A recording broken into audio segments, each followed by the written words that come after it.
Nigeria's political landscape is heating up as opposition parties contest the Independent National Electoral Commission's decision to shift the timetable for the 2027 general elections.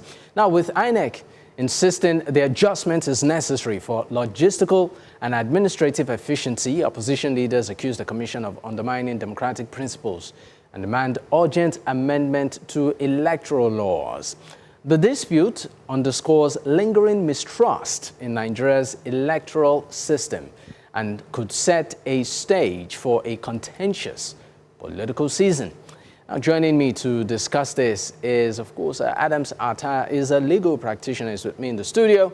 I also have Olalekan Anjolaiya, is a public affairs analyst and also a chieftain within the ADC in Lagos State. Gentlemen, thank you for your time.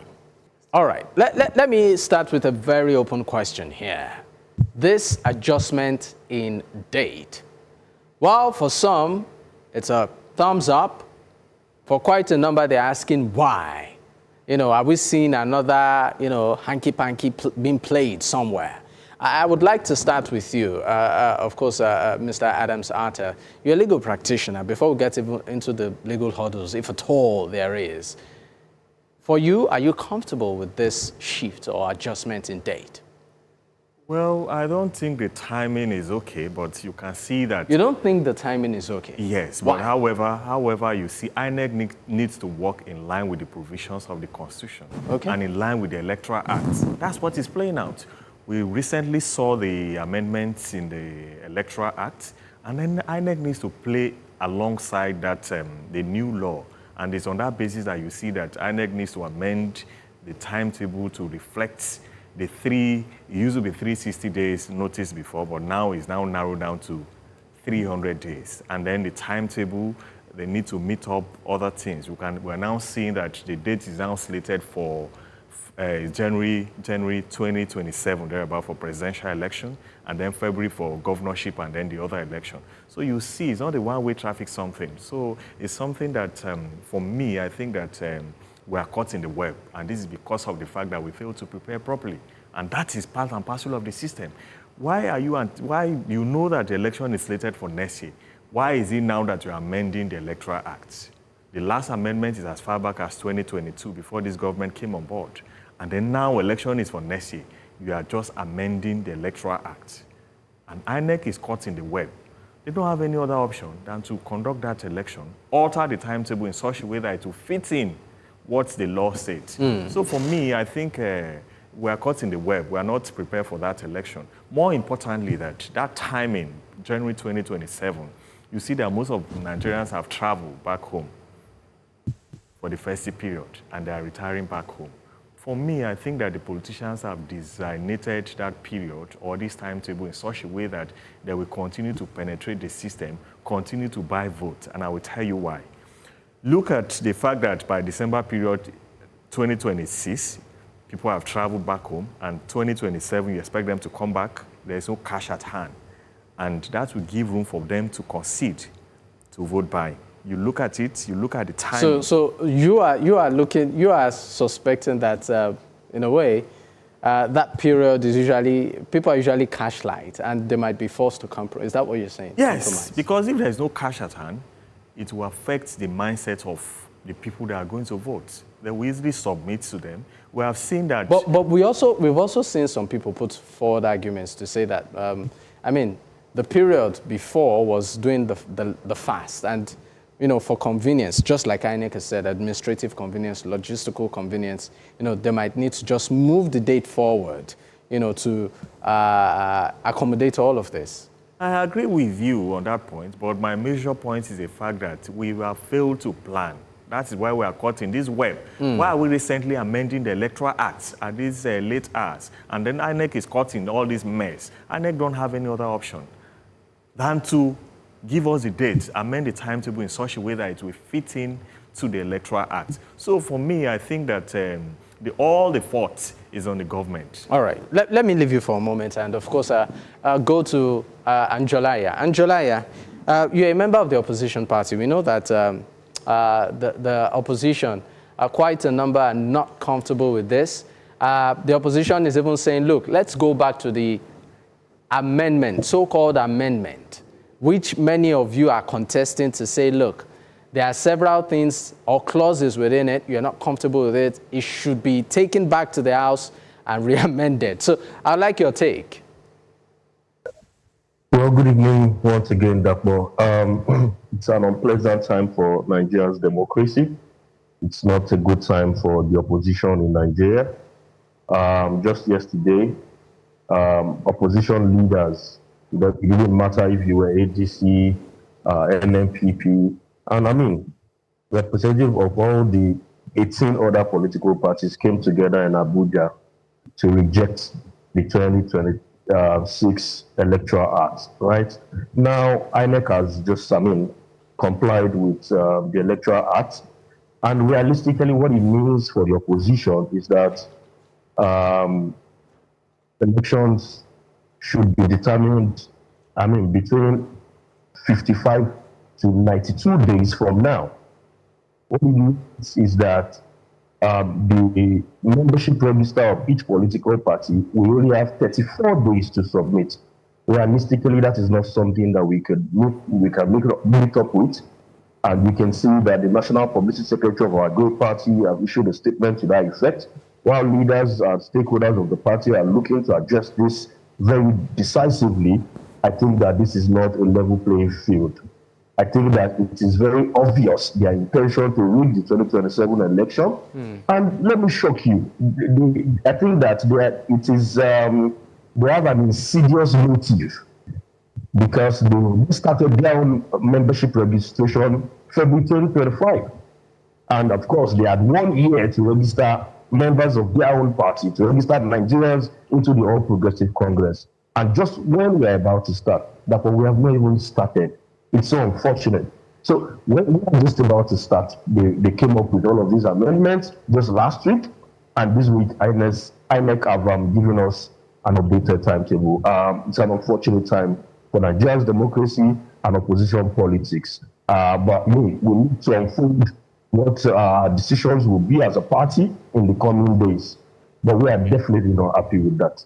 I mean, the way you sound, you have painted a picture as to portray the opposition being between a hard place and the deep blue sea. So I'm going to ask you, and it goes back to the question a lot of Nigerians have been asking, in terms of strategy, in terms of the viability of the opposition, in terms of how prepared the opposition has been even before now. I'm going to put it to you. This is, of course, the mindset of many Nigerians. Do we really have a viable opposition? Because before now, one would have expected that quite a number of the opposition parties have their house in order, but this is not the case. Well, Dr. I think that opposition is very visible. What we have experienced in this country was a president that was trying to strangle opposition in this country. A president that was but you won't also expect, the president who, from your perspective, is an opposition to pamper you. It's not pamper. We're just saying be fair with your policies. We're just saying that stop sponsoring crisis in opposition parties. To PDP, to judgment. I mean, the judgment just came out today, you understand, validating the opposition. It is still in litigation crisis. And we all have fingered the Progressive Congress and the presidency. And of course, let's come out publicly to acknowledge that it's not going to pamper. What we're saying is that we have presidents in this country that were Democrats, true Democrats. Presidency that Bola Tinubu is operating today. So it is obvious that, the Progressive Congress is determined to kill the opposition. And of course, it's obvious with the stuff. I was on this from the other time. I said it was a problem.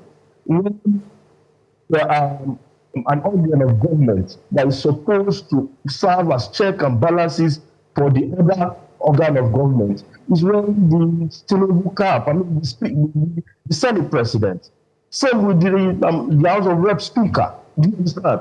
It's a National Assembly that, to present budget, as opposed to reciting the national anthem, they sing the mandate we shall stand. It's unfortunate the system that we have witnessed in our democracy governance. Now we are beginning to the consequences of this misnomer. Sharp practice. This time to listen for us as an opposition. All right. All right, but Mr. Anjolaiya, you've said quite a couple of things, but we'll go on a quick break. When we return, we'll expand the conversation to look at other, hanging factors here in lieu of the general polls. Stay with us, we'll be right back.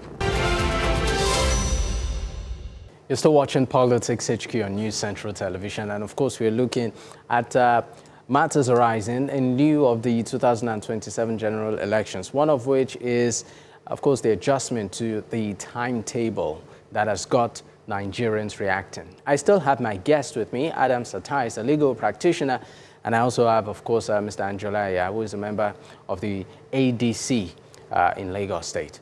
Gentlemen, thank you for your time. Thank you for staying with me. Now, let me come to the studio here. Mr. Adams, you might choose to react to some of the things that Mr. Anjolaiya said, but let me also look at the role of the judiciary in all of this. You're a lawyer, right? And many a times, when elections like this are conducted, they end up in court. So in spite of whatever happened at the polls, it's a judge that, more often than not, that we've seen lately though, determines the final winner. And so many are putting to the question the role of the judiciary in all of this.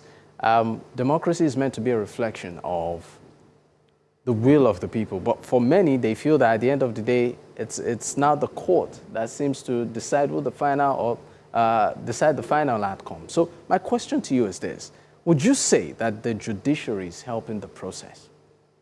Yes, let me start my sermon by first of all saying that whether we like it or not, by the provisions of Section 6 of the 1999 Constitution, the judiciary is there to settle disputes between you and I and every other person. We cannot afford to go back to the archaic where it was the era of survival of the fittest.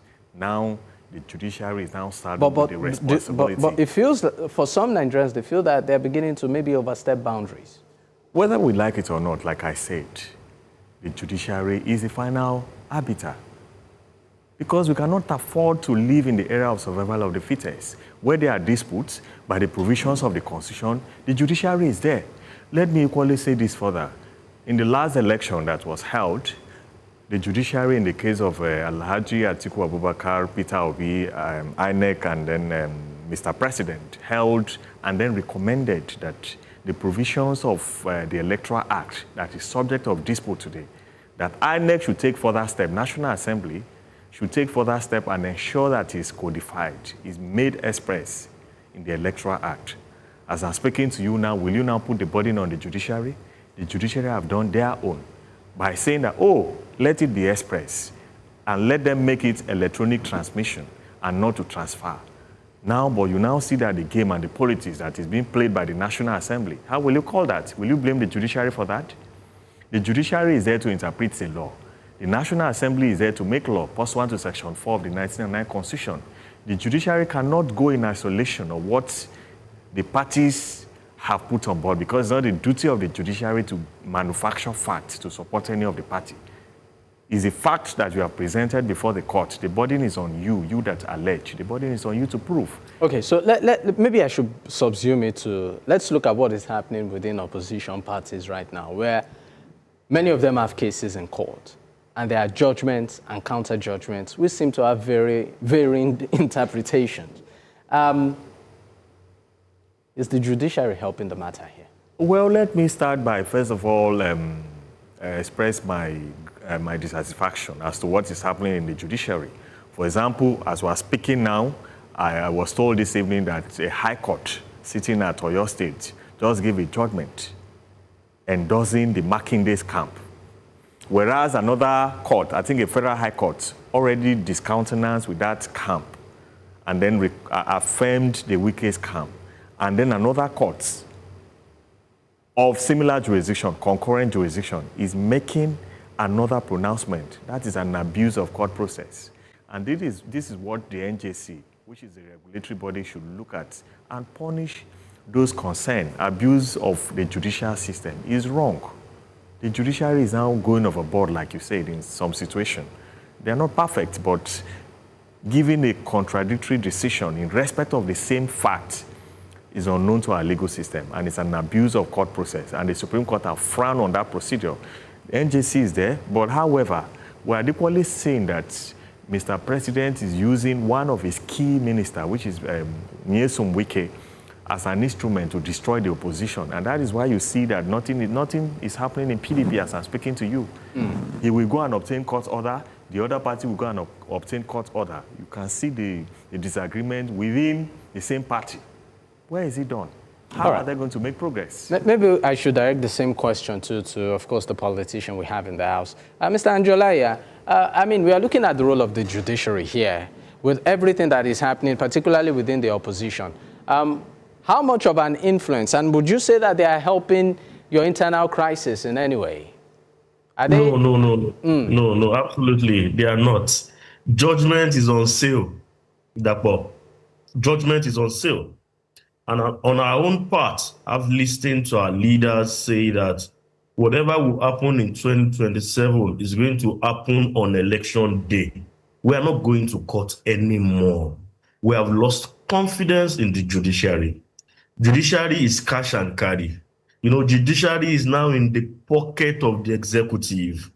Many of them are getting car gifts, house gifts from political office holders. And I mean, it's about time that the NJC come together to, to set up policies that will protect the sanctity and the integrity of the judiciary. We have no confidence in the judiciary, and in 2027, our fate will be decided by the electorate, by Nigerians. On election day, we are going to wait and ensure that we finish this process on election day or the second day until the result is announced. The area of go to court, we are not interested. You see that go to court, we have tested it. It has failed us severally. I listened to Felix Moka, the spokesperson of the APC yesterday with Sheu, where he was telling when, of course, Buba Galadima alleged that the Abuja local government election was a sham, imposing curfew on electorates that were supposed to travel from one point to another, about 48 hours before the election. And all Moka had to say was that they should go to court. So when they steal, when they shortchange the people, when they rig, you understand, they tell you to go to court because they know they are already waiting for you in court. And we know these antics. They are already they are even in the media, they bought almost all the media, you understand. Thank God for your good station and a few others, right? They have almost all these meaningful societal institution and organization that, of course, should represent the people, should portray the plight of Nigerians. They have very high stake. They've bought over all of these people. So we have absolutely no confidence in the judiciary, and it's about time I just lend them and I say to them that the NJC should try as much as possible to do a national consensus of the judicial system. If it continues to go like this, the judiciary might suffer serious setback, because we do not have confidence in judiciary as a common man. Not anymore. All right, thank you very much. Let's bring into the conversation Katch Ononuju. Is the Director General, the Heritage Center, Abuja. It's great to have you this evening, sir. Thank you for your time.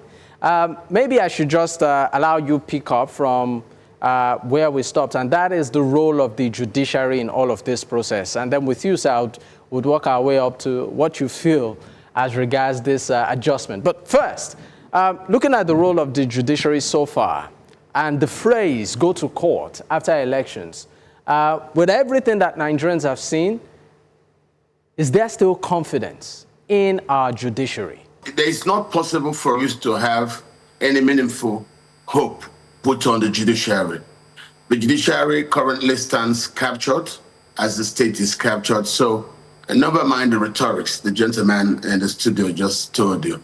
The judiciary cannot be relied upon. They are the main problem. Never mind INEC. Is it the interpretation of the laws by the courts? Because the incumbent party believes it can purchase the judges. Of course, you've seen what Wike is doing in Abuja. It just tells you it's not possible. The judiciary, as presently constituted in Nigeria, would not give you justice. And if you're relying on the judiciary, then the country will remain as comatose as it is currently. I do not think the judiciary is anything to write home about currently in Nigeria. All right, it is not good. Let's also look at this recent adjustment by INEC in terms of timetable for the elections. For you, sir, would you say that the impact of this is pretty much enormous, or it should have just remained, status quo? The INEC timetable is not an issue. Adjustments is not consequential.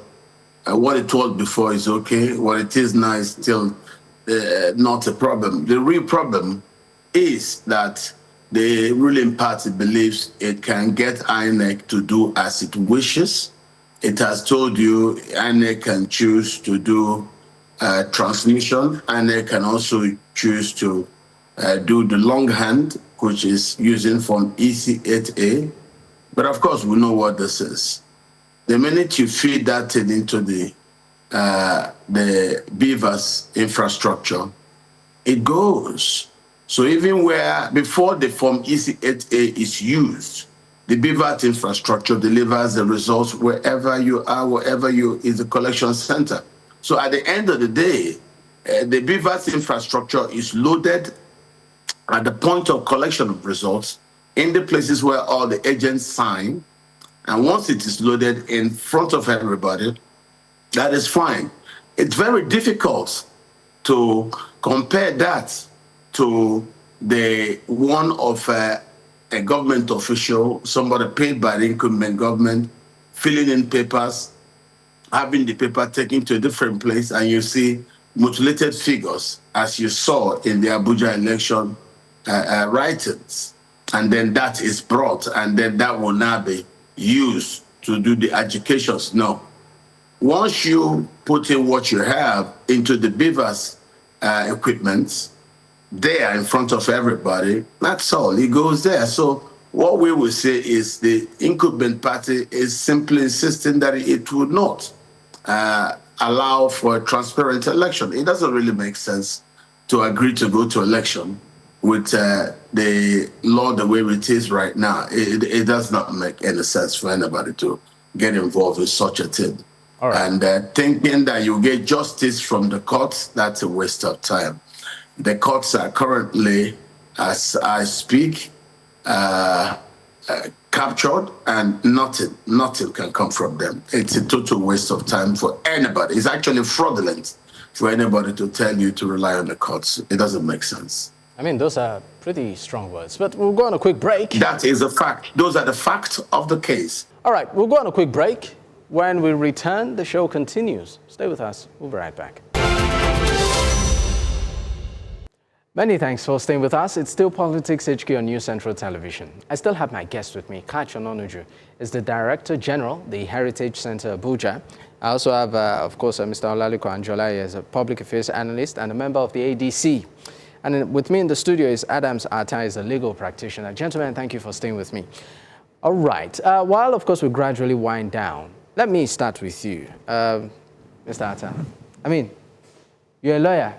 The judiciary has received a lot of knocks this evening on the program. But, I mean, if you'd like to react to some of the things that have been said, fine. But in 30 seconds, I'd like you to, in view of the 2027 elections, looking at all of the arrangements, just recently we also have a new police chief. Security too is a pivotal, plays a pivotal role, in lieu of the elections, right? Some weeks back, new INEC chairman.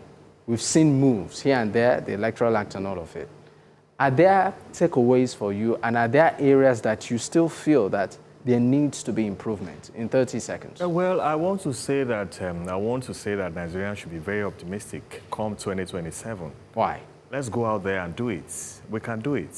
Freedom is not given voluntarily. You ask for it, you request for it, and by doing that, you go out to exercise your vote. We cannot afford to stay back home. Look at what happened in FCT recently, wherein people refused to come out to vote. Voter apathy and all those things. So it should not be recorded 2027. Let's go out and vote. 2027 is the people of the Federal Republic of Nigeria and few individuals, APC leaders. As I'm speaking to you now, a governor just joined APC today. There are about 32 or 31 now governors against 200 Nigerians, 200 million Nigerians. So we can do it. All right. Mr. Olalekan Anjolaiya, your take? Just like I earlier said, what APC did in 1 year, they expect us to do in 30 days, which is membership registration. Well, my position tonight is that I'm calling on opposition political parties to shun divisive politics. Right now, it should be us and Nigerians against the APC. This is the APC, this is Nigerians. If we want to stand a chance in 2027, with the way and pattern that we have seen, right? We have to stay united. We have to compete with these people. We have to challenge them headlong. It is not fair. I mean, the playing field right now is not fair. As we speak right now, we do not have any confidence in the process. As we speak right now, we do not even realistically, we are going to struggle to meet up with the INEC, timetable. Because digitally, we have to do membership registration in 36 states, in 36 states in 32 days. How do we do that? And if we are not able to meet up that requirement, we stand disqualified from 2027 elections. And for us, we want to compete. For us, we just want, yes, bring your 32 governors. Let them come to 2027 and challenge the people of Nigeria. Come and get your scorecard. You've been there for, a period of 4 years. Come and get your results. All we ask for is a fair game, is a fair level playing field, not something that has been pre-decided, not insidious moves, just so to change the Nigerian people and the opposition. Thank you. All right, Mr. Ononuju, do you think this is the case? No, that's not the case. The case is that the opposition is not ready and they don't want to be ready. The reasons why people didn't go out to vote is the lack of enthusiasm. The opposition is not ready. If Atiku Abubakar going to be clear in allowing the Southerners to present a candidate, the Southerners in Abuja wouldn't go out to go and vote. That's the reason for the voter apathy. Never mind the things, the acrobatics the APC itself does to dissuade people from even going out to want to vote. Are the opposition ready? No, they are not ready. It's a national election. You have to allow some quality of confidence that brings enthusiasm from the voting public. It doesn't exist. The ADC has not done that. So forget about the noise they make.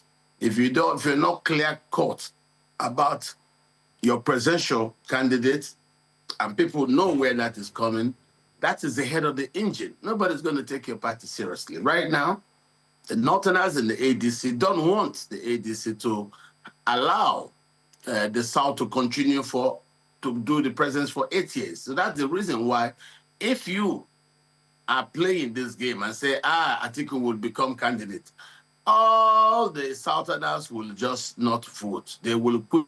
Mr. Katch Ononuju, I think we seem to have lost connection with you, but I think quite a bit of your point has been gotten. I'd like to say a big thank you to all of my guests this evening. Adams Attah, legal practitioner; Katch Ononuju, Director General, the Heritage Center, Abuja; Olalekan Anjolaiya, public affairs analyst and a member of the ADC. Gentlemen, thank you for your time.